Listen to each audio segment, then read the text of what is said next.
تو آپ کہنے کو تو آپ مسلمان ہیں, آپ تو جو ہے وہ عاشق رسول ہیں, تو عاشق رسول نکلے کیوں نہیں سڑکوں پر؟ جو ہے وہ یہ سڑکیں بند کیوں نہیں ہوئی؟ قرآن کی جب وہ بے حرمتی ہوئی تو کدھر گئے وہ عاشق رسول؟ کہاں پہ ہماری سیاسی جماعتیں, کہاں پہ وہ مذہبی جماعتیں؟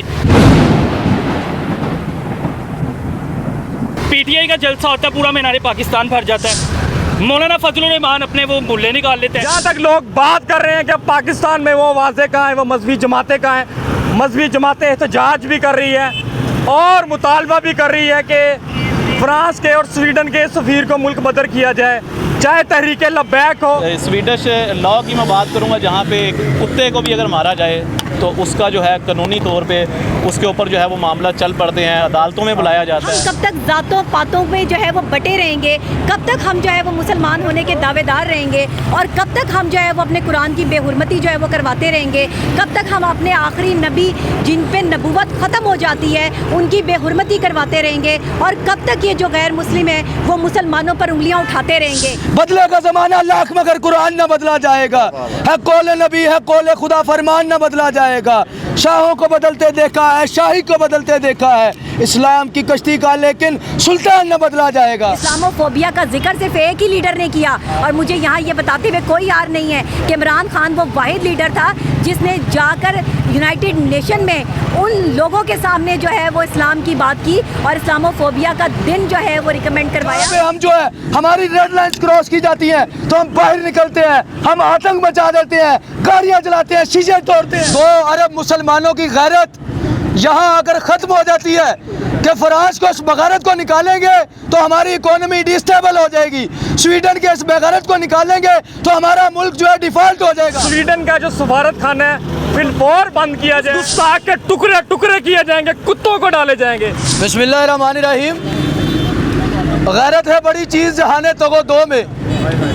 افسوس کہ آج 2 ارب مسلمانوں کی غیرت یہاں اگر ختم ہو جاتی ہے کہ فرانس کو اس بغیرت کو نکالیں گے تو ہماری اکانومی ڈسٹیبل ہو جائے گی, سویڈن کے اس بغیرت کو نکالیں گے تو ہمارا ملک جو ہے ڈیفالٹ ہو جائے گا. آج ہماری غیرت ایمانی کا یہ حال ہے کہ ہم ان بغیرتوں کو, ان کتے بلوں کو اس لیے نہیں نکالتے کہ ہمیں ہمارا ملک چاہیے. یہ ملک جو لا الہ الا اللہ کی بنیاد پر بنا, جہاں پر ہم کہتے ہیں کہ لا الہ الا اللہ کا مطلب کیا, لا الہ الا اللہ کا مطلب کیا, پاکستان کا مطلب لا الہ الا اللہ ہے. یہ کون سا مطلب ہے لا الہ الا اللہ کا؟ جہاں پہ ہم جو ہے ہماری ریڈ لائنز کراس کی جاتی ہیں تو ہم باہر نکلتے ہیں, ہم آتنک مچا دیتے ہیں, گاڑیاں جلاتے ہیں, شیشے توڑتے ہیں, اور یہاں قرآن ہماری ریڈ لائن نہیں ہے. افسوس کے ساتھ یہاں سیاسی کارکنان کے لیے ریڈ لائن قرآن نہیں ہے. بدلے کا زمانہ لاکھ مگر قرآن نہ بدلا جائے گا, ہے قول نبی ہے قول خدا فرمان نہ بدلا جائے گا. شاہوں کو بدلتے دیکھا ہے, شاہی کو بدلتے دیکھا ہے, اسلام کی کشتی کا لیکن سلطان نہ بدلا جائے گا. تم لوگ کیا کر سکتے ہو؟ یہ قرآن کو یوں نظر آتش کیا جاتا ہے. میں لعنت کرتا ہوں سویڈن کی اس عدالت پر جو فریڈم آف سپیچ کا نام یہ رکھتی ہے کہ کسی مذہب کا, اور اسلام جیسے عالمگیر مذہب کا 2 بلین مسلمان ہیں دنیا میں, وہ 313 تھے لرزتا تھا زمانہ, آج ہمیں کروڑ اور کرتے ہیں غلامی. ہم یہاں پر کیا کر رہے ہیں؟ مذمت مذمت مذمت. یہ مذمت سے ہوگا, یہ مرمت سے ہوگا, اور مرمت کون کرے گا؟ یہ 57 ممالک کا اتحاد کیا ہے, چاٹنے کے لیے بنایا ہوا ہے. یہ سعودی عرب, یہ ایران, یہ ہمارے چیمپئنز, یہ منہ دیکھنے کے لیے بنایا ہے. کوئی اٹھتا ہے, کوئی اہل بیت پر بکواس کرتا ہے, کوئی بغیرت اٹھتا ہے صحابہ کرام پر بکواس کرتا ہے, کوئی بغیرت اٹھتا ہے ازواج مطہرات پہ بولتا ہے, کوئی کتے کا بچہ اٹھتا ہے نبی کریم پر بولتا ہے. آپ کو اسلام سے ہے کیا؟ آپ اتنے ملحد ہیں, آپ ایتھیسٹ ہیں, تو آپ کو دوسرے مذاہب نہیں نظر آتے؟ آپ کو وہی مذہب نظر آتا ہے جو انسان کی بات کرتا ہے, جو بہن کے ساتھ بھائی کا تعلق ناجائز قرار دیتا ہے. آپ کو وہ دکھتا ہے, آپ کو قرآن دکھتا ہے. اور میں مسلمانوں سے بھی کہوں گا کہ تم لوگ قرآن کی بے حرمتی کرنا بند کر دو. قرآن میں اللہ نے کہا ہے کہ سب ایک ہو جاؤ, اللہ کی رسی کو مضبوطی تھام لو. تم یہاں پر شیعہ سنی وہابی دیوبندی سے نہیں نکلتے. قرآن کی بے حرمتی ہم بھی بند کریں. قرآن کی بے حرمتی یہ ہے کہ وہ معزز تھے زمانے میں مسلمان ہو کر, اور تم خار ہوئے تاریخ قرآن ہو کر. آج یہ بے حرمتی ہے کہ وہ کتاب جو سب سے بڑا آفاقی ہدایت نامہ ہے وہ گھروں میں رکھا ہوا ہے مٹی کے لیے, اس کو کھولا نہیں جاتا. میں یہ احتجاج کرتا ہوں کہ مجھے احتجاج نہیں کرنے, مجھے قرآن پڑھنا ہے, مجھے اپنی نسلوں کو بتانا ہے کہ یہ ذریعہ نجات ہے, یہ وہ ہے جس کو رسول اللہ چھوڑ کے گئے.